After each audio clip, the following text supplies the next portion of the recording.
So Canada just broke free. Not free from trade with the United States. Trade is still running, trucks are still crossing, CUSMA is still in force, but free from something that was costing this country far more than most people realize. The endless wait for Washington to give Canada permission to move forward. Yeah, and that might sound like spin on a difficult week, but stay with us because the data backs it up. Trump's decision to withhold a long-term CUSMA extension didn't end the relationship. It ended the illusion that waiting for that relationship to return to what it was would ever pay off. And the moment Canada stopped waiting, that's when the real strategy starts. So here's what's really going on. Canada didn't lose trade this week. Canada lost the last excuse to keep stalling on what it already knew it needed to do. The economy is growing, businesses are adapting, and for the first time in 18 months, it's obvious that Canada is operating from a plan, not a prayer. So we're going to show you exactly what that means for investment, for business, and for ordinary Canadians. So let's get to the facts, because the coverage this week ranged from accurate to genuinely alarming, and most of it missed the point. Canadian goods are still moving across the border. CUSMA is still legally in force. Trump chose not to trigger the formal withdrawal mechanism, and that is a separate legal process that his administration deliberately did not use. Right. What Trump refused was a 16-year extension. He kept the agreement running on a shorter-term basis while the three countries worked through their differences on tariffs, deficits, and manufacturing access. That is not the language of an administration trying to end North American trade.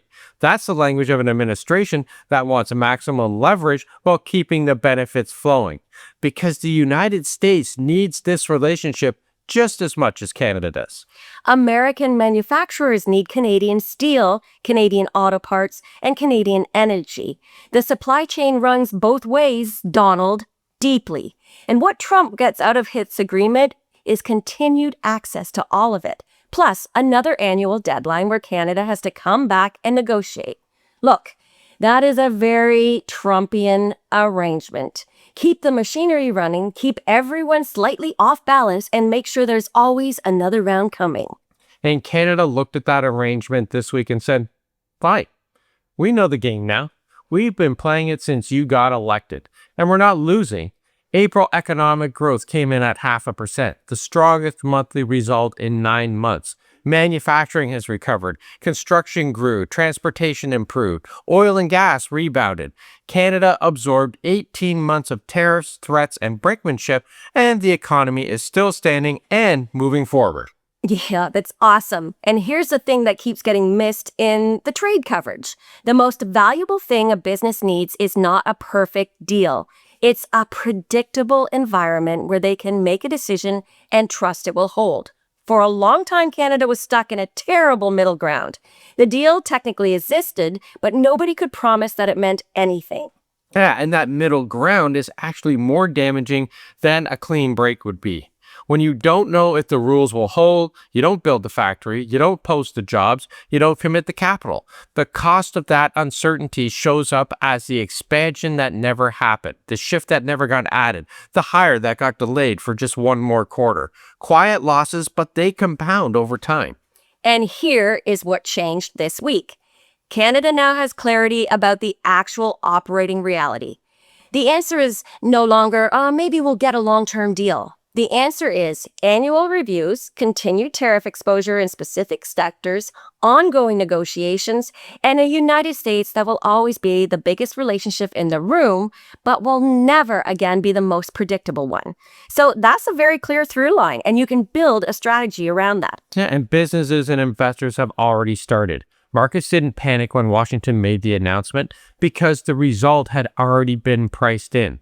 Companies had wargamed it. Banks had modeled it. The Canadian government had briefed for it.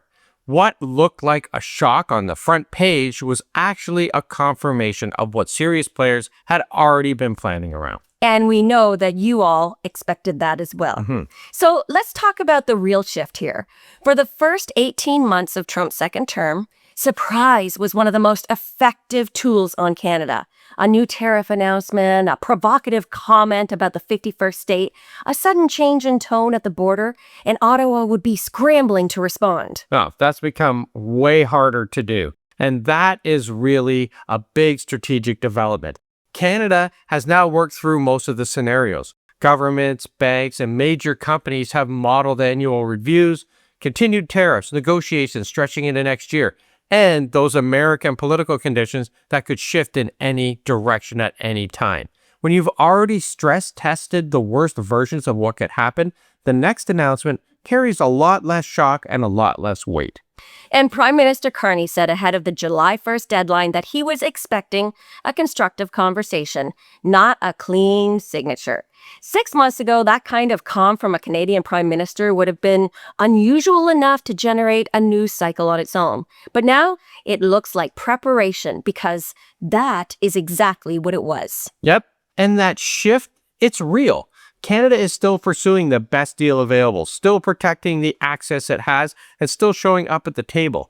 But it stopped treating every new pressure from Washington as a national emergency that freezes everything else. Those are two very different ways to run a country, and Canada has moved from the first to the second. Now, that's not capitulation, that's maturity.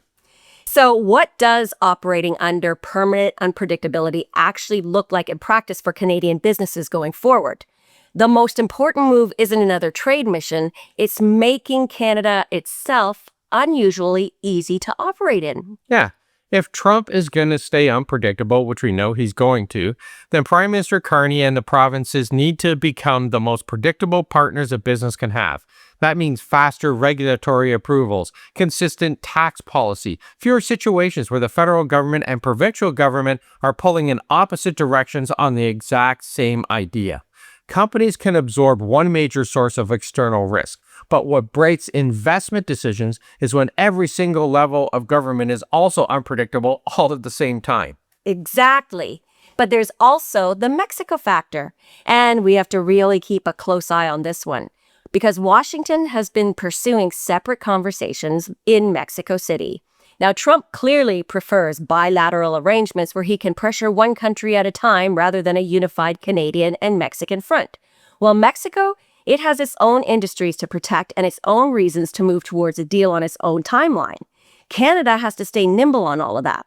The trilateral structure is one of Canada's strongest protections, and it matters to keep that intact. And the good thing is that Prime Minister Carney and Sheinbaum have already said they have a united front, and that's what makes things harder for the U.S. going forward.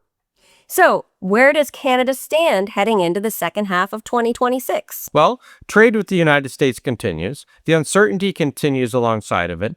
A clean, long-term guarantee from the U.S. is just not available. And we should stop pretending that it's the only version of success, because it's not. Yeah.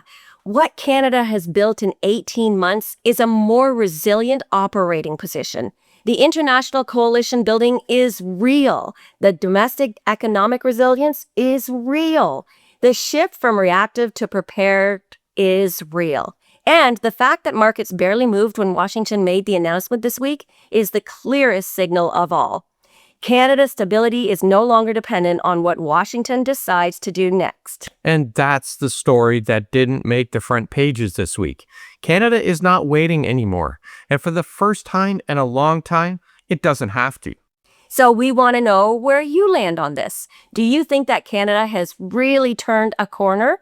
Or does one big Trump escalation in the fall put Ottawa right back into reactive mode? Let us know what you think in the comments, because this affects everybody in Canada and we want to hear your opinion. And make sure to check out the pinned comment for links to the A-Team, our Substack, and our private Facebook group. Thanks for watching, everybody, and we'll see you tomorrow. Ciao for now.